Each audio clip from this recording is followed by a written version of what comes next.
Өзінің зәулім ғимараттарымен ғана емес, неше түрлі сан алуан көліктермен таңғалдырған Дубайдан сіздерге қысқаша автошоу. Ассалаумағалейкум достар.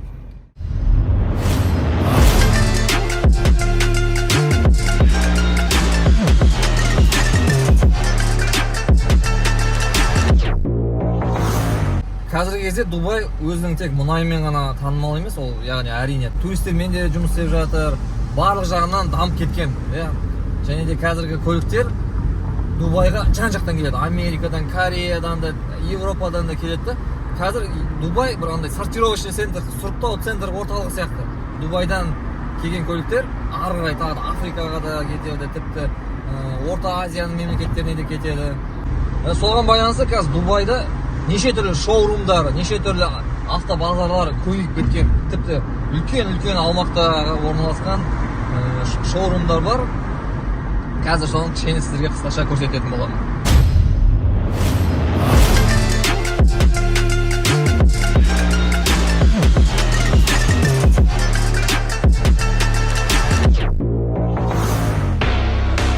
Кезекті базарынан келдік.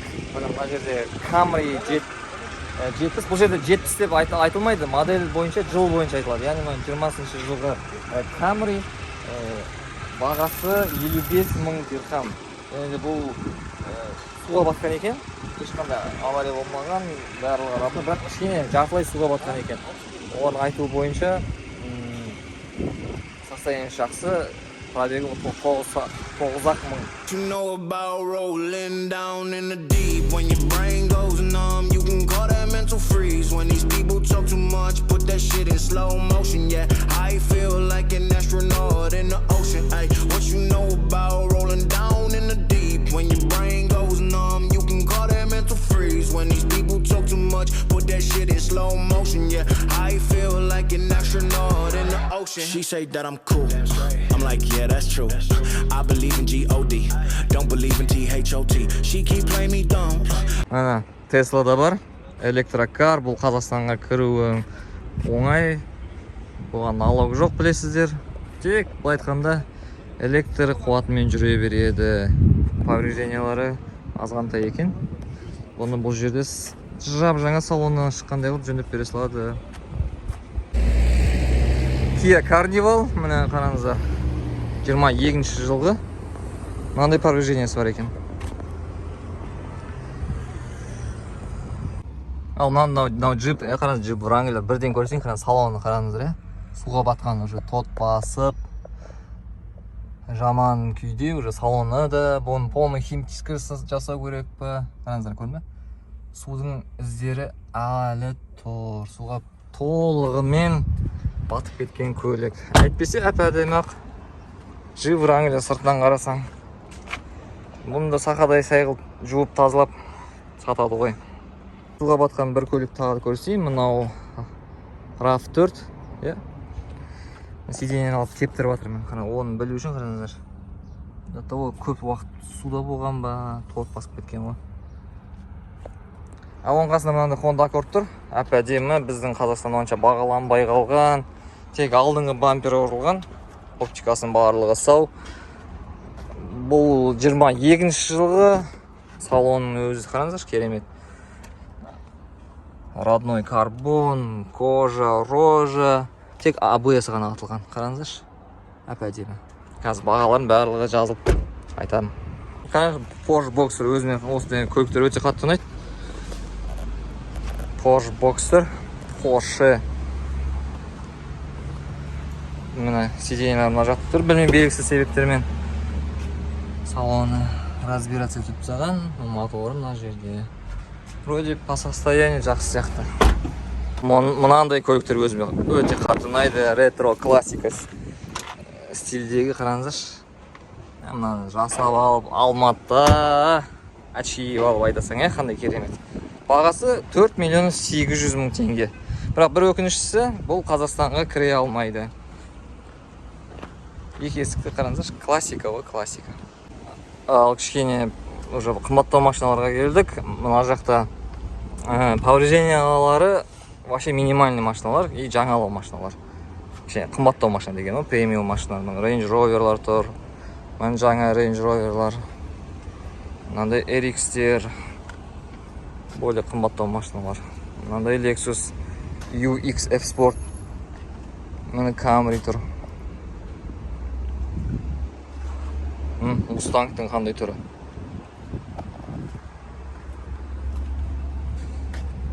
Есіктер, ручкаларын қарасаңызшы, мына жерден ашасың. Керемет тұр екен, бірінші көріп тұр мынандай тұр. Ланжыровандары сау.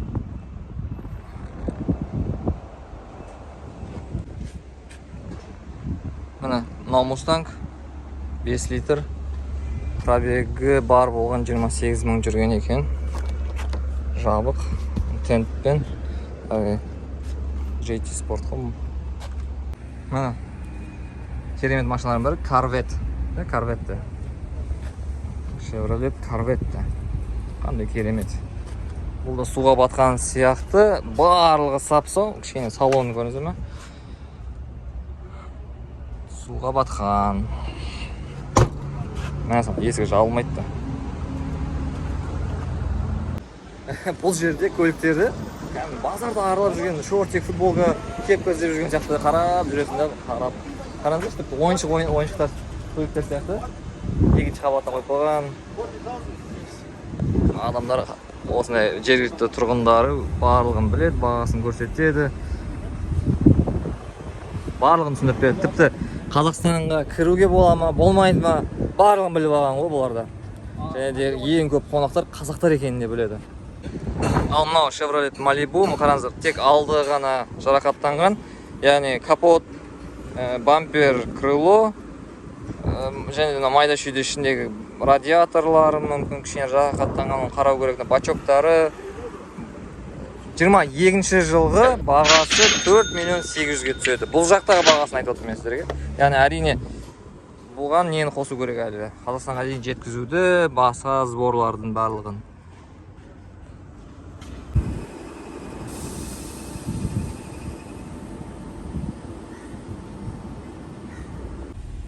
Қараңыздаршы, мына жерлер ғана суға батқан білінеді, көп уақытта болған, суда батқан. Кішкене электроника істемейді, бірақ түріне қарасаң әп-әдем Camry. Идеальный бар ғой, ішінде кішкене бір электроника майда шүйде істемейді, чек жанып тұр. Бірақ егер железно алатын болсаңдар, барлығын жөндеп берем дейді. Бұның бағасы 10 миллионға TRD версия, көріңіздер, ары родной, обвесі бар. Спойлері бар. Әлі жап-жақсы. Бірақ кішкене майда шүйде білінеді. Көріңіздер ме, ана жерде петлялары уже тот басып жатыр. Кішкене электроникасы проблема енді. Бірақ суға батқан ғой, не дегенмен де. Can you tell about price? 16. This one 20. 20? And the price? 68 man. 68 man. Көріңіздер ме? Қазақша судай сөйлеп жатыр. Өйткені қазақтар көп. Осындай қалпында қалсақ, Дубайда қазақтар көбейіп жатса, жергілікті халық тіпті қазақшада сөйлеп қалатын сияқты ғой. Ал міне сүйікті Camry, қараңыздар, осы состояниеде 5 миллионның шамасында екен, қараңыздар. Airbag'тардың бәрі оригинал дейді, моторын барлығы оригинал, тек мынау беті ғана ғой, қараңыздар. Капоты сау екен, капоты сау. Қанатын, крыласын, бамперін ауыстырасың, ішіндегі майда шүйде ходовканың заттарын, есігін енді мына жерін тартама, шпака жасайма, салон бәрі жақсы дейді. Дөңгелегі де ішінде тұр. Мата 2018 жылы 5 миллион теңгеге. Ойлаңыздар, мынаны қанша жасайды деп ойлайсыздар, және де біздің Қазақстанда қанша тұрады осы?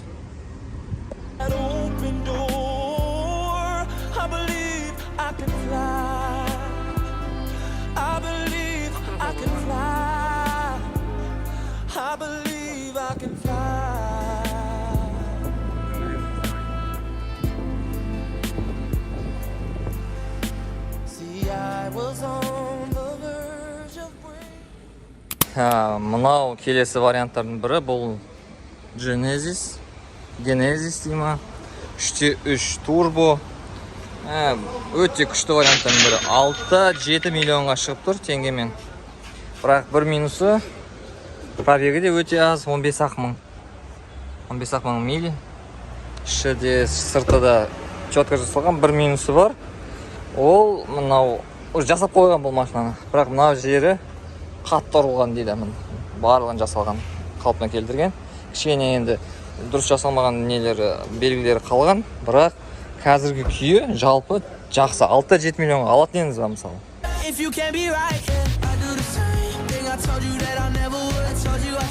Мынандай вариант тапты, қараңыздар. Қалай ойлайсыздар? Lexus ES тек алды кеткен лонжерондар сау. Алдың ғана радиатор, крыло бамперлерін ауыстырасың, капотын ауыстырасың. 22 жылғы жап-жаңа машина, 1800 ғана пробегі бар. Ол мильмен әлдене, бірде 6-ға көбейте салыңыздар, жобалап. Салоны қоңыр кожа, барлығы барына сағаттың өзімді премиум көріңіздер ме? Салон қандай. Бірақ кішігірім люгі бар, панорама жоқ, но мен өзім осындай жол таламайтын көктер жақсы көремін. Мына Jeep Wrangler мына жерінде ғана удар болған. Крышасы шешілетін Jeep Wrangler өте керемет жақсы вариант. Біздің бағамен 13 миллиондай шамасында, қалған барлығы жақсы дейді. Пробегі 14 мың миль. Осындай варианттар қалайсыздерге? Дубайдың ең орталық көшесі Шейх Зейд көшесі. 1, 2, 3, 4, 5, 6, 7 баласы, почти кейбір жерлерде 8 баласы. Мына жерде тұрған ЛРТ 0-дан соғылған қалада, үстіп сразу басынан әдемлеп ойланып, бәрін проектпен жасағанда, Астанада мысалы жаңадан соғылған қала, жазықтықта соғылған қала. Не үшін бірден осылай 6-7 баласы соқса болмайды, қараңыздаршы. Неге бірден үсті ЛРТ-ні әдемі қылып соқса болмайды? Халық үшін жұмыс істейтін шенеуніктер болса, халықын деп жұмыс істейтін әкімдер болса, біздің қалаларда осылай болар ма еді, қараңыздаршы. Қандай әдемі, керемет. Бір шұңқыр жоқ қой, Қандай керемет бар. Барлық ойластырған. Алдын ала ойластырған. Еще 120 мен жүресің бұл жерде. Мынандай көліктер. Қараңыздар, Ferrari, Geely, Porsche, Калинандар тұр, не сияқты бір переулықта сияқты. Мынау қараңыздар, мынау Ferrari. Мынау жаңа Range Rover, Long. 200 миллион тұратын шығар. Мынау Bentley. Қараңыздар. Мынау Калинан. Мынау $1 миллион тұратын шығар енді. Шамамен. Енді мына Дубайдағы VIP Motors деген салон. Мен өз балама ойыншықтар алайын деп отқан сияқтымын. Қарасаң кішкентай ойыншықтар қойып қойған сияқты. Керемет қой. Әр қазақ осындай машина мінсін, Құдай қаласа. Әр қазақтың үйінде осындай кем дегенде бір машина болсын, ойыншық машина.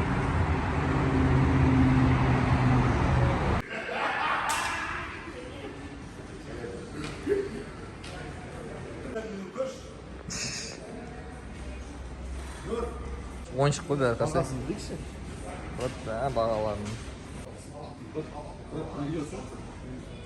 Бұл жердегі гелик. Қарапайым гелик болып қалды, мынандайды анасына. Rolls-Royce Калинан. Қандай цвет, е? Богатый цвет, е? Қарыш? Родной фанера кішіне, да? Е, заводтан. Мынау Калинан ішін қараңыздаршы. Қандай ерекше салон, қарыш, көк. Поликтің өзін қарсаңыздаршы. Австрияның тауларында жүрген қойдың несі ғана бар ғой. Африкадағы бегемоттың, носорогтың несі. Өзі тартып ола ма? Көк линия қарсаңыздар.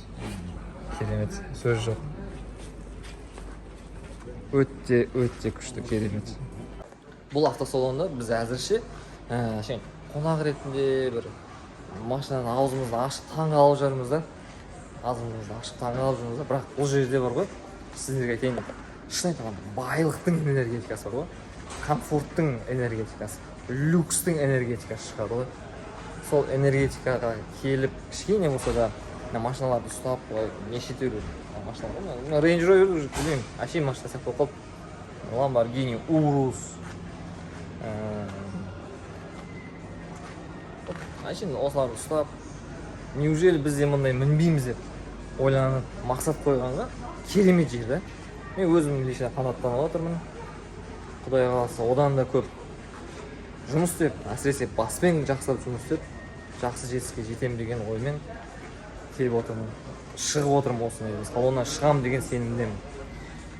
Бұл машиналарды көрген кезде менде бірінші ой болып жатыр. Мен де білемін дегенші. Өзімнің подсознательный уровеньде мен бұған стоп қойып жатқан жоқпын. Мысалы, біреулер келіп, ой бұған біз міне алмаймыз ғой, ақырда не істейміз оны көріп деп ойлауы мүмкін. Жоқ. Мен келдім де, мен болашақта Құдай қаласа келіп таңдап, жақсы көлігімді таңдап, өзімнің кетем деген ойым бар. Сондықтан ойларыңызды шектемеңіздер. Ой деген шексіз болу керек, шексіз. Қараңызшы қандай. Мына Rolls-Royce пен Алматыдағы мрамор сияқты отатауы. Әппақ салонмен қалай жүреткенсің? Вот осы мен шектеу қоя аламын енді. Алматыда ашып қойып әппақ салонмен жүрсең, ақ салон бір күнде сұр болады ғой. Алматының смогымен, Алматының кірімен. Вот мынандай алуға болады. Қара салон, кір көтереді. Нормально. Бірақ мен, наверное, мына ақталар едім да. Жоқ, мен наверное, сары алып едім. Примерно мына оранжевый даже алып едім. Ойыншық сияқты, мен хаком баламның ойыншық сияқты. Бірақ реальный ойыншық. Қараңызшы қандай.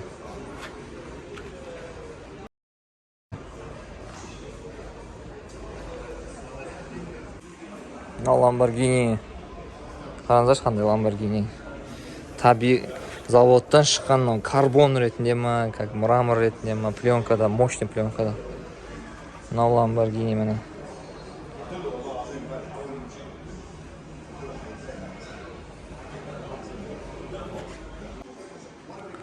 Тағы да бір шектейтін бір нәрсе бар шығар енді. Пока біздің Алматының бір мүмкін басшылар деп айтайық па, мүмкін бір жеке адамдар ма, жол жөндейтінді айтайын деген. Кетпегенше мынау машина енді Алматыда өте қиын. Қараңызшы. Сантиметр 10 ғана сантиметр шығар максимум даже. 10 сантиметр шықпайды. Осы жағына шектеу қоя аламын мен. Өйткені мынау Алматыға әзірше болмайды. Алматы бір мүмкін Дубай сияқты бір жолдары Дубай сияқты болады, бір 10 жылдан кейін ба, 20 жылдан кейін ба. Вот сол кезде аламын. Әзірше кішкене мыналар биіктеу екен. Мына Lamborghini'лар биіктеу. Осыларды алуға болады. Мына қараңызшы, қандай керемет көрініс. Арабтар өзі келіп, отбасысымен келіп, машина таңдап жүр. Біздің қандай керемет көрініс. Бірақ әлемдегі ең жылдам машина болды.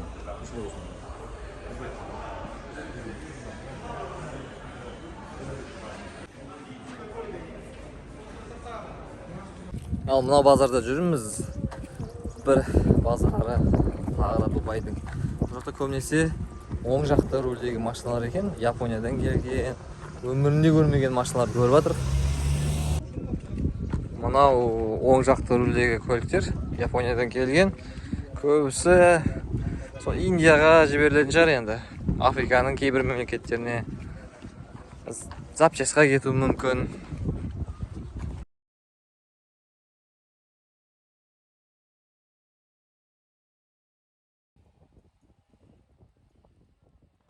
Достар, мен бірден айтайын, мен ешқандай брокер емеспін, алып сатушы емеспін. Мен жай ғана Дубайға турист ретінде келіп, бірден әшейін по пути айтқанда жол жөнекей кіріп, машиналардың бағаларын көріп жатырмын. Сол сіздермен әшейін кішігірім контент жасайын деп, YouTube-қа видео жасайын деп түсірген ойым ғана бар. Базар бұл жақта өте көп, үлкен, және де неше түрлі көптеген брокерлер бар. Қызмет үшін $500 алады, шамамен $700 алатындар да бар. Сізді аэропорттан тіпті күтіп алып, бүкіл базарларын аралатып, көлігін таңдатып, шығарып салатындар да бар. Ондай, енді білетін шығарсыздар өздеріңіз. Инстаграмда көп ондайлар, кез келген қазір рекламаға біреуіне кірсеңіздер шыға береді. Ондай қызмет көрсетіп жатқан қазақтар өте көп. Бірақ бір кішкене көңілім қалған нәрсе, оларға әшейін жазып, қай базардан көрейік, мынау көлік қай жерде бар деп сұрасап, ақша төленмесең көрсетпейміз деген не бар да. Сондай айтқандары бар да. Я білмеймін, ол біз жақтан өте ұят сияқты бар ғой. Бірім қазақ, бірім дос болу керек сияқты да. Әйтпесе бізге сыртқы жау керек емес қой, бірімізді өлтіріп. Как будто біз бар ғой, бүкіл базар сатып алатындай қызғанышпен көріп бізге айтпайды да. Ол білмеймін енді. Әркімнің берекесі өзінде, во-первых. Әшейін мынау базардан көрсеңіз болады ғой деп айтса да ештеңе кеммейді. Сол жағынан адам болайық енді хотя бы. Сол. Next'e көргенсің ғой, Дубайда. Ускаусар. Патриоты болу керек қой. Lexus'тар